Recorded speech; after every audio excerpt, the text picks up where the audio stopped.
125 मध्ये क्रॉस घेत असताना आणि 144 मध्ये क्रॉस घेत असताना जो डोमेस्टिक व्हायलन्सचा फरक करायचा आहे तो फरक करणं अत्यंत गरजेचं आहे.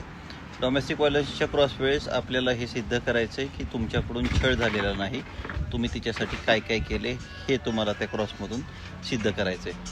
परंतु 125 किंवा 144च्या केसमध्ये तुम्हाला फक्त हेच सिद्ध करायचं आहे की तुम्ही तिला सांभाळण्यास नकार दिलेला नाही.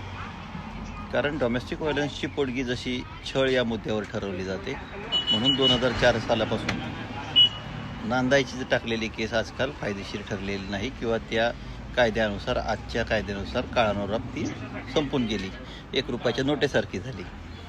तर विषय मग परत 125च्या पोटगीबद्दल येतो. तो 125च्या पोटगीबद्दल मित्रांनो तुम्हाला हे मान्य न्यायालयासमोर आणावं लागतं की तुम्ही तिला हकललेलं नाही, तिने तुमचा स्वतःहून त्याग केलेला आहे, डोमेस्टिक व्हायलन्सच्या अगदी उलट.